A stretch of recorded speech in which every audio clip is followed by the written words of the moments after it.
What's going on? It's Kevin once again coming at you with back pain series, anterior pelvic tilt. What happens when you experience back pain from deadlifting and you have an anterior pelvic tilt?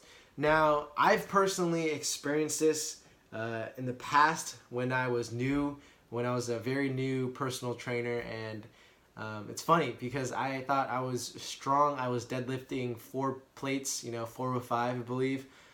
For deadlift, and I didn't really have much awareness or knowledge on back pain and good posture, and I was a personal trainer, so it was a shame when I deadlifted 4 plates for like 5 reps without a weight belt.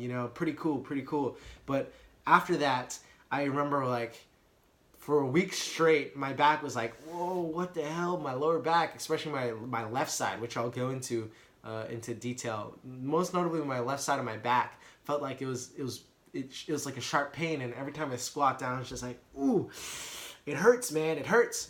So I want to go into this. It's less common to experience back pain with hyperlordosis, or if you have anterior pelvic tilt. It's not that it's not possible, it's less common compared to posterior pelvic tilt. You're more prone to injury, you're more prone to back pain if you have less of a lordotic curve. But I want to explain to you in the instance that you're experiencing lower back pain from deadlifting and you have a hyperlordosis or a really strong degree of anterior pelvic tilt. So if you haven't seen my other videos on the ultimate guide to anterior pelvic tilt, I go into extensive detail, about like 45 minutes long, on exactly what it is, why you have it, what you can do about it in terms of your muscles and in terms of what muscles to strengthen, and some of the myths, so to say, behind it.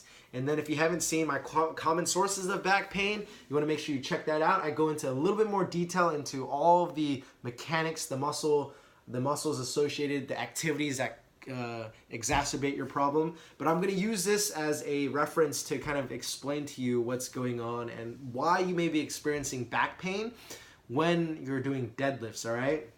So the very first, at the core of the pain, you have to understand are 2 reasons, all right? Maybe even 3, but 2 major reasons. Excessive compression, excessive shearing, or torsion of the lower back, all right? So what is compression? Let's go over it. So the main problem is 3 things, all right? Compression, let's say this is your lower back. This is in between the vertebrae. So let's show you a visual example right here. So lower back, right? Let's say these 2 fists are your spine, your lower spine, or there's multiple vertebrae. But between this is the disc. So when it's excessively compressed, compression is pushing together, is to compress it. That is one factor.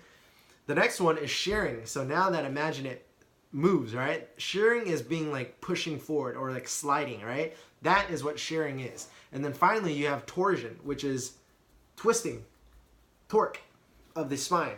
Now, why is this important? Why is this possible? Because anytime you have any of those 3, then you'll experience pain, depending on how heavy the load is. Now, when it comes down to anterior pelvic tilt, I'm assuming you have a basic understanding of what's dysfunctional in your body. If you haven't, go ahead and watch all the videos that I posted. But let's say your hip flexors are excessively tight. Your glutes are weak. You've never really activated them. You don't know how to activate them. And then your core is weak as well. So when you go to deadlift and these muscles aren't working, what happens, right? So I'm going to explain to you and show you. Excuse my chonies real quick. So let's say this is your setup for your deadlift. Your back is hyperflexed, hyperlordosis, and you're going to pick it up. Normally what happens though, people who have weak glutes and weak core, they end up flexing their spine anyways. But what I want to share with you on which is why I said, posterior pelvic tilt is actually you're more prone to injury from posterior pelvic tilting your pelvis during a deadlift. So it's not as, your lordosis doesn't exactly create the problem. It's when you're pulling in a posterior pelvic tilt from weak glutes and weak core, that's when it becomes a problem. But basically when you deadlift and you don't have these active, your glutes aren't engaged, your hamstrings are weak. When you have weak hamstrings because it's tilted forward, what happens is, let me draw in a pen. pen. So there's an attachment of your lower of your upper hamstrings to your pelvis, right? When that tilts forward, it stretches and elongates your upper hamstrings. So I didn't know this when I first did my heavy deadlifts. I didn't know this. My glute was literally not working. My core was decently strong, not too strong. But when you pull, most of the work that's coming from is your lumbar erectors. And if your lumbar erectors are already tight, already kind of scrunched together, when you stand back up, that's only going to get more tighter. And when that gets more tighter, and you already have tight hip flex, then you're going to go even more into anterior pelvic tilt, and you'll have more of a compression in the lower back. And that, so as in the front, the hip flexors, all these muscles are just going to yank on your spine. And because of that, that's going to create potential sharing. Now, here's what happened to me. Because I had an imbalance where I have like a slight rotation, my left side was imbalanced.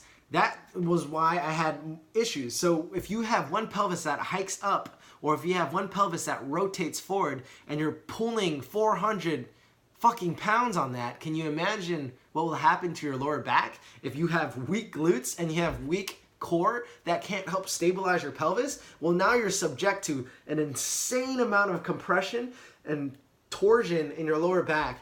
And that is how people get bulging discs. That's how people get disc hernias. That's how people like blow out their lower back, because they don't understand that there's muscle imbalances that they need to address, that they don't understand that they have dysfunctional muscles that they need to restore first before they can do that correctly. So my deadlifting, my squatting, my exercises didn't really improve until I understood how to engage my core, how to engage my glutes and my hamstrings during a deadlift. When I did that, my whole body felt integrated. From literally my head, my neck, all the way down to my feet, it felt one solid unit when I was pulling. I wasn't pulling with my lower back anymore. And that is how you can attack your deadlifting back pain situation. And yeah, watch it over again if you don't understand. That's pretty much all I have to say about it. So if you're looking for a program, if you're looking for a solution to fixing your posture, I have a 4-week transformation program that I spent a lot of time on. I literally took 6 years of my knowledge in fitness and I condensed it into this program. And it teaches you how to self-assess your own posture. It teaches you how to stretch your muscles. It teaches you how to eat for your body type, and it teaches you how to train correctly with proper technique, proper form cues, so that you can optimize your body, so that you can optimize your posture, so you don't have to walk around looking like a dinosaur, or looking like someone who has their butt tucked under, so that you can begin to live a fully functional life. So if you're looking for a program that can do just that, make sure you check out optimizeessentials.com. And then that is all for today, guys. Make sure you like, comment, and subscribe if you gain value out of this, so that you can stay tuned, so that I can share with you more knowledge, more videos, more information to expand your awareness on the human body.